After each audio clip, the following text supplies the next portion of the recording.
Hello and welcome back to Cinematic Venom and happy Easter everybody!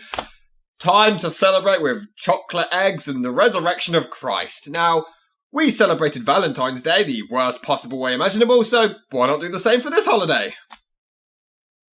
Pure Flix Entertainment!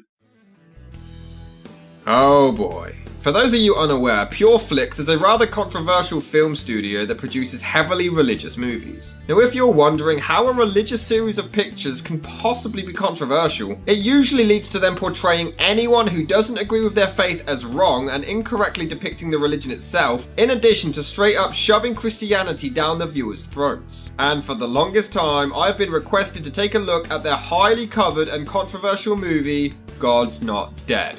This was pretty much the beginning of their chaos, but I originally wanted to steer clear as I did not want to step on the toes of any Christians out there that I might offend. But then I remembered, even Christians hate this movie! Yeah, Christians hate a movie defending Christianity. We're in for one hell of a ride. I guarantee it. The film is just littered with inaccuracies, poor taste, poor writing, poor structure with decent acting. And admittedly, I am an atheist, but I'd like to get this out of the way right now. I don't care what you believe in, what you don't believe in. That's your choice. I'm respecting yours, so please respect mine in the comment section below. I'm going to go in this movie with a complete open mind, see both sides of the spectrum, and see how it goes. This is God's Not Dead. So we open with the standard generic opening. A bunch of people are getting ready for school or work or whatever. None of it comes into play much later, so who cares?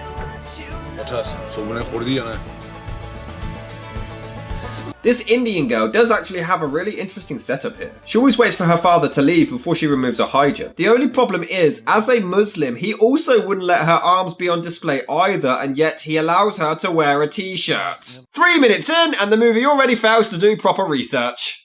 It's complicated. But then the main character is introduced, played by Shane Harper. Name? Wheaton. Josh Wheaton.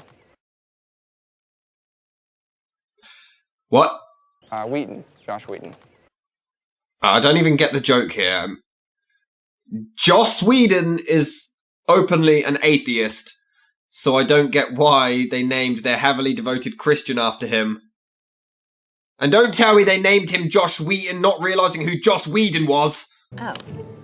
Seriously? Anyway, Josh here signs up for a philosophy class before this dude spots his cross around his neck and warns him about his teacher, because apparently everyone who wears a crucifix now is automatically a Christian. Isn't a cross just a normal piece of fashion nowadays? I've even worn a cross before.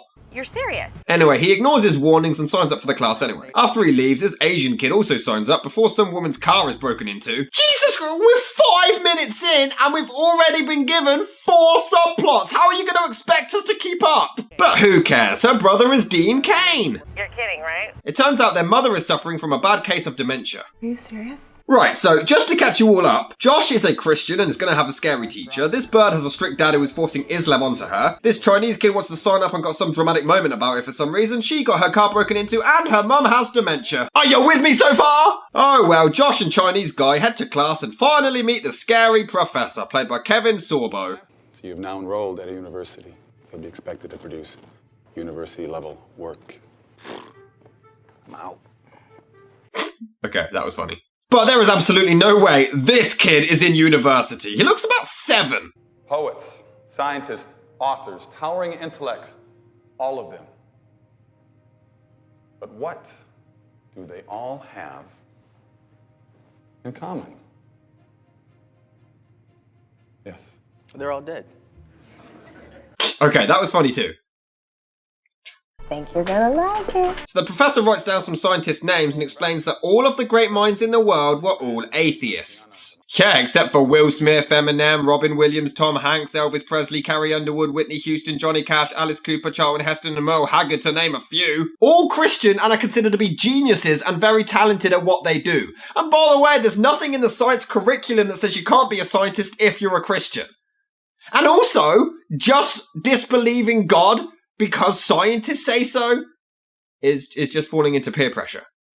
You might want to keep that in mind. I also forgot to mention, during all of this, we get another subplot with more characters. This reverend and a black guy who speak completely genuine conversation, which isn't the least bit forced. Dakar to Zurich, Zurich to Frankfurt, an 8-hour layover, and direct to Qatar International. Oh, How does that translate as wonderful? I'm happy, I'm safe, and I'm here because God is good. Totally believable. Now, I must admit, the teacher's dialogue on why he doesn't particularly believe in God is really well written and acted. He was a useful fairy tale in ages gone by, when his fiery anger was used to explain away plagues and crop failures, diseases and disasters, which we now ascribe to bacteria and viruses. But my problem is, no teacher would ever act this way. At the very least, he would be fired, or worse, sued. This is clearly illegal. You can't do this in university. The end credits state that this was based on real court cases where Christians weren't able to practice their faith, but guess what? The studio actually stretched the truth there. Those cases were actually when Christians felt like they weren't allowed to practice their beliefs. Nothing was ever said or done to this extent ever, and if it was because the Christians were going out of their way to spurt controversial opinions about it and shoving them down other people's throats. So movie, stop being a dick. Yeah, but I'm not sure I can do that. So the teacher claims the first step is for all of them to admit that God's not real, and he asks them to write down God's dead. How can God be dead if he's not real? Already you make no sense. I know it's hard. He even says he'll bypass much of their grade if they oblige to this request, but just look at how arrogant and condescending this guy's portrayed as. A lowercase g. Maybe this one ought to get extra credit. No teacher acts this way. No atheist acts this way. I've met loads of atheists. We don't care if you believe in God. Why are you portraying them as the... Do you want to know how an actual conversation goes? Check this out. Hello. Hey, Josh. What religion are you? I'm a Christian. I'm an atheist. Okay. Cool. See ya. So Josh refuses to write it down, leading to the teacher challenging him to a debate with most of his grade on the line. We are actually seeing this. He has to defend the argument that God's not dead. Sorry, that title just sounds so stupid. That doesn't sound good. And he even agrees to let the classmates decide who wins the debate, having 3 sessions to choose. Meanwhile, his girlfriend is worried that this is going to destroy his future academic career and begs him to back out.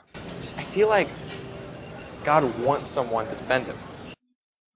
But then why doesn't God just come down and defend himself then? I mean, he came down as Jesus before and defended... You know, he cares. Sorry for having the next 50 years of our life planned out, but that's just who I am. I don't care, it's just... Josh, I love you, but I absolutely forbid you to go up against this professor in his own classroom. So, go to the principal and report the teacher? Who cares? The amazing atheist here is some celebrity and gets interviewed about some animal abuse crap. We have enough subplots. You can stop introducing them now, please. Hey, we're not trying to offend anybody, all right? If they don't want to watch the show, they can turn the channel. Hey, that sounds like a really cool hashtag. We should try and get that trending somehow. What's in it for me? So apparently his show is getting criticism because he prays to Jesus. When would this ever happen? Isn't this the other way around? Don't atheists get abused because they don't believe? Especially in America. America's the most religious country in the world. I went there. I didn't parade around saying I'm an atheist. People asked me, do you believe in God? I said no, and I got loads of abuse. Does this really happen? I pray to God. You monster. What are you talking about? All this stuff is temporary. The money, fame, success, temporary. Even life is temporary. But you're a Christian. So don't you believe that you're going to live on in heaven forever? No thanks. We cut back to the Muslim girl who's still hiding this from her father, and I will say this could be a really interesting idea, but it's never developed upon enough. It's given barely enough time. As explained earlier, it isn't fully realistic considering a t-shirt and such, and it's just shoved to one side. We must never forget who and what we are. Decent actors in a terrible movie. That is the most important thing. Anyway, Josh mopes around at church for a bit before he's confronted by the Reverend. It looks like he's out at the moment.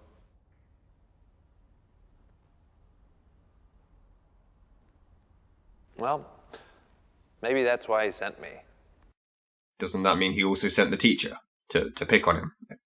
So Josh gets some motivation and begins reading the Bible, and You know, this could have been a really interesting angle here. I think if they had Josh believe in God, but just because his family raised him that way, you know, he just grew up naturally believing it. He doesn't question it. And then he goes to college and this arsehole says, why do you believe in God? And he suddenly realizes, oh, actually, I don't know. It's all I've ever known. Then he researches it and finds enough evidence for him to still believe in it. That would have been an amazing idea and would have improved this film impeccably, but it's never done. Oh well, this bird gets diagnosed with cancer. Any more subplots? And by the way, I swear to God, literally, if they actually have God heal her from a terminal illness, I'm gonna say nasty things.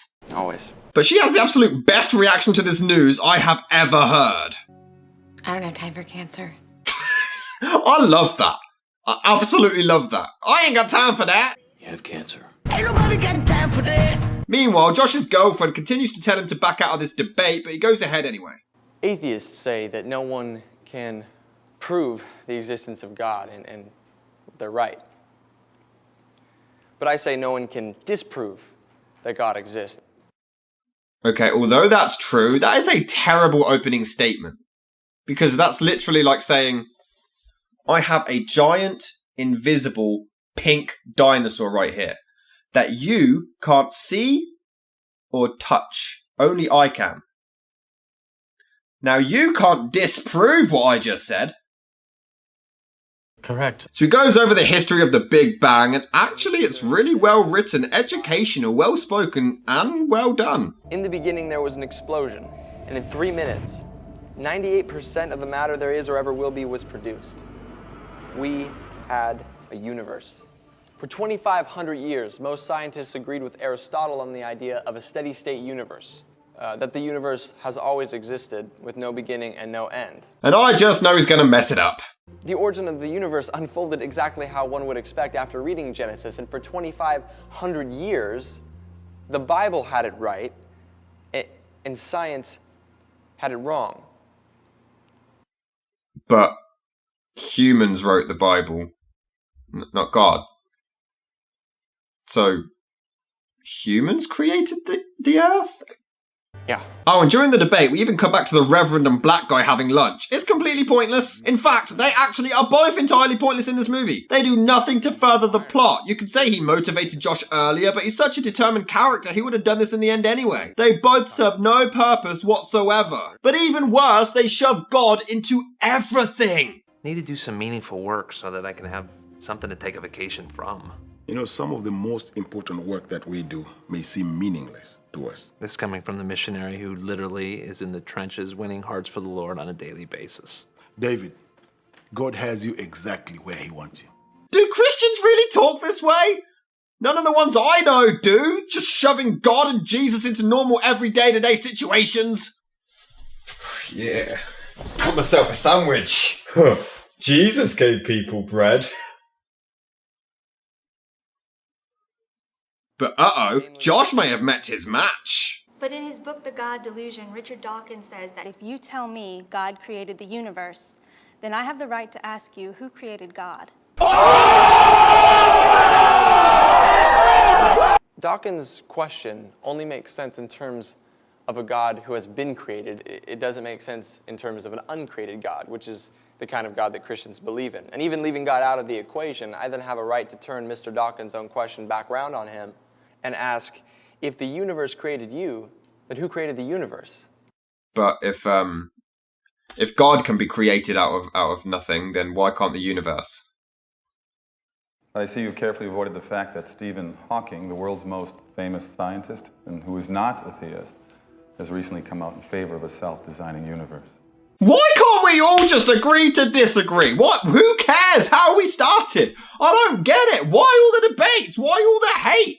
None of us are going to know how it started. None of us know how it's going to end until I'm dead and rotting underground with maggots all over me and you're dead and living it up in heaven. Satisfaction is guaranteed.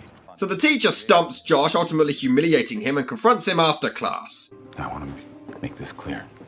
In that classroom, there is a God, and yet I'm him. In this classroom, in this school, I am God! If you truly feel a need to continue with this charade, I will make it my personal mission to destroy any hope of a law degree in your future. Who the hell acts this way way, what atheist, let alone teacher, what atheist, what human being is this stubborn? Answer me! But enough of that, his girlfriend even dumps him. Meanwhile, the Indian girl is listening to God preaching. Did they mention this movie is about God? But uh-oh, her brother finds out. Meanwhile, Dean Cain is on a date with his bird. I have cancer.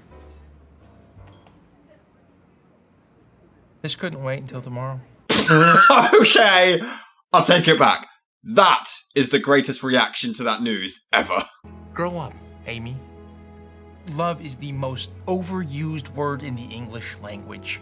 It's what we say when we want something, when we need something, and you're as guilty of it as anybody. Who the hell acts this way? All atheists in this movie are depicted as evil Satanists who kick puppies in the head, spit in old women's faces, and steal their purses.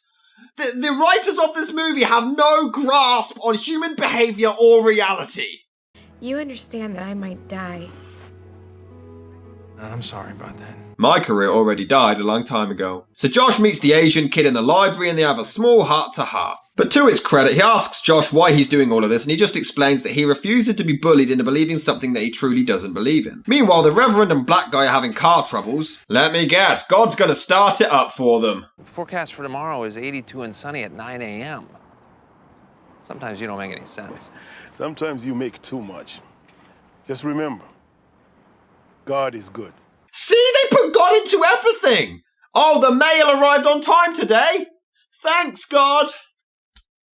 Sometimes you don't make any sense. But in case you didn't already realise that all atheists are complete scum, Dean Cain actually refuses to go and visit his dying mother who has dementia. Okay. And it turns out she's actually dating the teacher. And she's a Christian. But he gets angry when someone just simply says, I believe in God, a student. And yet now he's dating a Christian? This doesn't make any sense. I'm hoping that there was a brain inside that pretty head. Yet he questions the intelligence of anyone who does believe in God. Did anyone proofread this script? Oh, and Reverend and Black Man don't trust the car salesman guy, and they still bring religion into it. You know, lying's not good. Lying to an ordained minister is flat out bad. Do they just do this every day? Normal conversations? By the way, let's shove God and Jesus in there. Oh man, they're gonna play some Fortnite. Oh dude, that's awesome, man. That is so cool. I believe in a guy in the sky. But oh well, the car won't start anyway, life's a bitch. Meanwhile, the teacher throws a party, but his lady is heavily against his debate with Josh, to which he mocks her for. But I actually believe in God.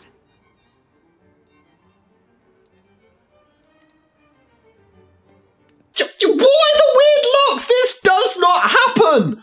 This doesn't happen! Do people really say, I'm a Catholic? Oh, you evil! Evil, be gone with you! I've had Jehovah's Witnesses come to my door, ask me what religion I am. I'm an atheist, and they're like, oh, atheist scum, I'm watching you. You probably murder babies. No one acts this way! Everyone in this movie, if you're an atheist, you're a satanic piece of crap who sacrifices newborn babies and eats the flesh of your victims. And if you're a Christian, you're a wholesome little victim who does nothing wrong.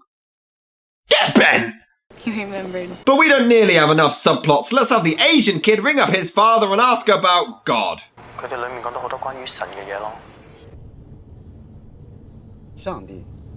just the sheer mention of God sends his father to disgust. Where's this writer from? I've never met anyone who gets this angry or bitter when God even gets brought up in a conversation. Well, why not? Meanwhile, the teacher makes fun of his wife's cooking. All of his mates join in. Why not just pray for God to fix the meal? Sorry, that was uncalled for. Because there is a law such as gravity, the universe can and will create itself from nothing. Hawking is basically saying that the universe exists because the universe needed to exist, and because the universe needed to exist, it therefore created itself. If I say to you that I can prove that Spam is the best tasting food that's ever existed because in all of history, no food has ever tasted better, you'd probably look at me strange and say, I haven't proven anything, and you'd be right. All I've done is restate my original claim. But when Hawking claims that the universe created itself because it needed to create itself, and then offers that as an explanation as to how and why it was created, we don't immediately recognize that he's doing the same thing. Actually, he never said that. He said that it's possible that the universe created itself because of gravity. He never said it needed to. It didn't have the need to. It's just saying it's possible, and he was saying it is perfectly understandable to believe that it did happen. Why does the teacher never even bring this up? But if you can't bear to disagree with Hawking's thinking, then I suggest that you turn to page 5 of his book, where he insists philosophy is dead. Meanwhile, the teacher's bird talks to Mr. Pointless here about how he only gets aggressive when it comes to her faith. He motivates her, blah, blah. She could have learned this on her own. Go away, Pointless, git. The debate continues until Josh brings evolution into the equation, and I must admit, he does make some solid points. For the last 150 years, Darwinists have been saying that God is unnecessary to explain man's existence and that evolution replaces God. But evolution only tells you what happens once you have life. So where did that something that's alive come from? Well, Darwin never really addressed it. It's well written and thought out, but some of it's not entirely true. After the Big Bang, the light produced by the sun was used by organisms to convert carbon dioxide, which released toxic oxygen, casting it off into the oceans. This remained in the water for a time, oxidizing the iron, soon teamed with the atmosphere, before eventually the organisms would explode from the oxygen in the water. They would compete against one another, which would then speed up evolution, now known as the Cambrian explosion. The organisms would then creep out from the oceans onto land to slowly evolve into plants, then bugs, then amphibians, reptiles, mammals, dinosaurs, birds, etc., beginning life. Yeah, didn't expect that, did ya? So evolution does explain how it all began. Sorry, Josh, you lose! Good day, sir! How can you do that? Meanwhile, I guess the woman finds the results for her cancer treatment, but admits she's alone because she has no one, which is quite heartbreaking, even if we do barely know her. Meanwhile, the class ends and the teacher dismisses everything as a lie. Lies, lies, and more. It's easy to dismiss what you don't understand. Okay, no offense to you religious people out there, but many times I've cited science to a Christian in a debate, and they've completely dismissed it all. So this is just a weird line to me. Josh then claims he has clearly never given religion a chance, but the teacher starts quoting the Bible, which is a really nice touch. What happened to you? Because apparently, everyone in the world who is an atheist must have had something tragic happen to them in their past. But yeah, it turns out he used to be religious until his mother died of cancer and he realised that God just didn't do anything about it. All atheists have a tragic backstory! You will find the most committed atheists were once Christians. I wasn't. Explain that to me. Meanwhile, the Indian girl's dad finds out about her faith and beats her.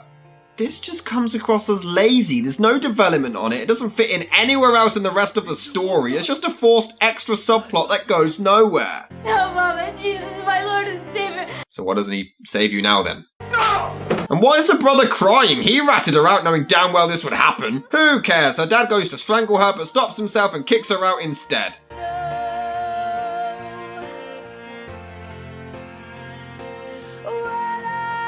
It's fine. God will save her.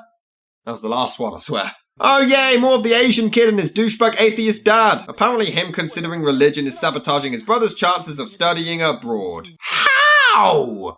No school or business or human being operates this way. We're gonna change things up a bit. So the teacher gets dumped by his girl and then starts to stalk Josh like a damn serial killer.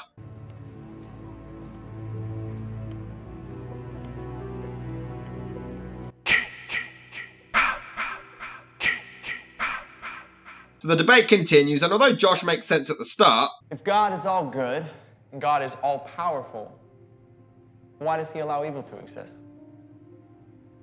The answer at its core is remarkably simple. Free will. He then ruins it with... God allows evil to exist because of free will.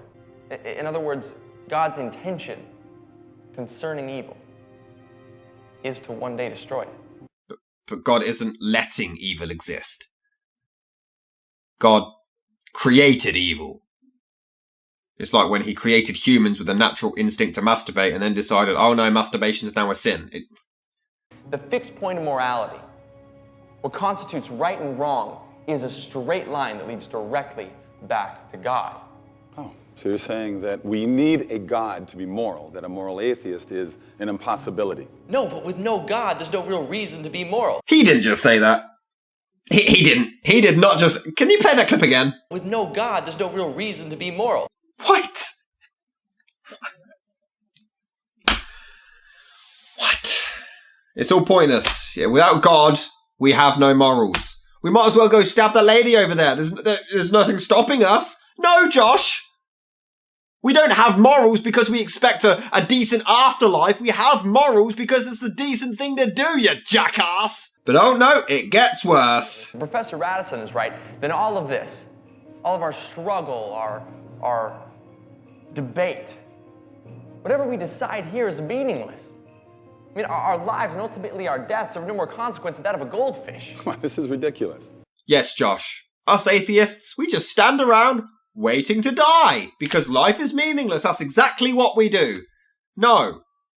Life is about enjoying your time here. In fact, doesn't that mean atheists cherish life more than Christians? Because Christians believe you live on forever. Right? We don't believe in afterlife. We believe we're here and that's it. So we're treasuring our life for the short time that we're actually alive.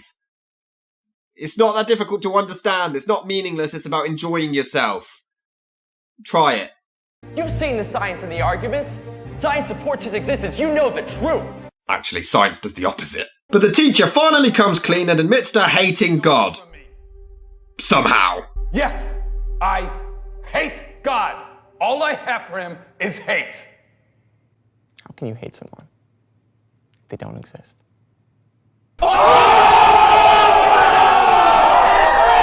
But the class begins to stand up, and they all decide to believe in God, and Josh wins the debate. But it's weird because this film's entire message is supposed to be stick to your faith, believe what you want to believe, regardless of what other people think. But Josh has spent 3 weeks persuading these kids that God is real. This doesn't feel like they actually believe, it just feels like peer pressure and he's won them over. Oh well, let's see what these jackasses are doing.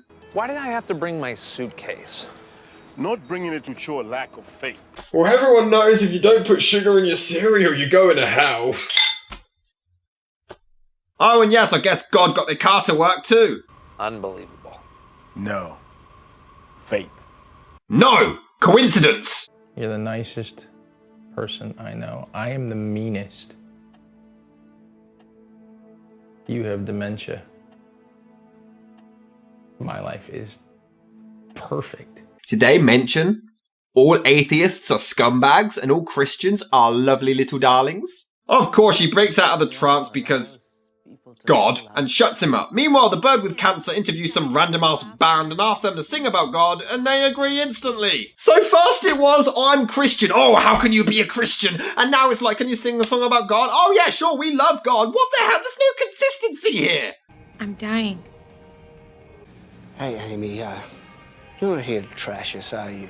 Does nobody in this world react like a normal person? So the teacher goes through the God's dead papers from earlier because apparently he's obsessed enough to keep them before he only now opens the letter from his mum. Oh well, it basically tells him to hold on to his faith and he suddenly has a change of heart. Remember, this is all about free will. Believe what you want to believe and don't give a damn what anyone else thinks.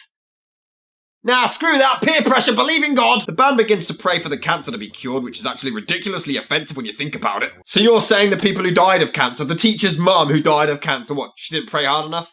And that's when they sing about God. No, you can't do that, now everyone's gonna judge you instantly! Meanwhile, the teacher rushes to try to get to the club to reconcile with his woman, who seems to be on the verge of an orgasm as she listens to the music. Then he gets hit by a car and the black guy seems to perform an immediate autopsy in seconds.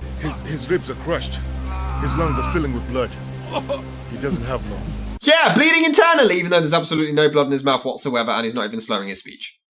And I am not joking. The Reverend shows up and immediately starts preaching about God to this random ass stranger. Will you stop putting your beliefs onto other people? I've heard people say that atheists push their lack of belief onto them. I've never once walked through town and had someone pass me a leaflet and was like, here, don't believe in God. Don't believe in God. If you're Christian, great, I'm happy for you. Don't force it onto us and have a conversation that isn't about God. Hell, he's busy preaching Jesus while everybody watches instead of, you know, calling for an ambulance. I believe it's God's mercy that brought me here right now. Hey guys, maybe we should call the hospital. Because the God that you don't believe in has given you another chance. No, seriously, guys, I'm pretty sure he's dying. Another chance to change your final answer. Dude. If it's any consolation, so is Jesus. If you could just... He's so scared he sweat blood. Can you just leave him alone? He asked the Father if it could... There's a lot of blood, man. ...be removed from him, but the answer was no. It doesn't look like he's got much time left. He gives us the answers we'd ask for if we knew what he knows. And he's dead. Way to go, jackass. He eventually does give in and converts to Jesus, but again, he's clearly just doing it to save his own ass, and then he dies anyway. What, so Jesus didn't care enough to save him? What's the message here? Back at the club, the amazing atheist appears, preaching more. The Indian girl shows up and thanks Josh. How did you know? I heard you talking in the cafeteria. Only a real risk tests the quality of a belief, right?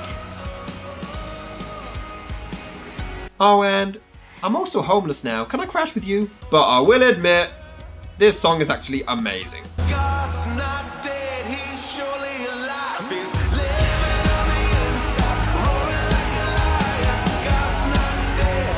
Then all the kids start texting people randomly saying God's not dead. They all react in disgust. I'd be more confused since it makes no sense. And the black dude and Reverend are way too happy for people who just saw a man get killed right in front of them. And that was God's not dead. And you know, it's bad. Don't get me wrong, it is bad.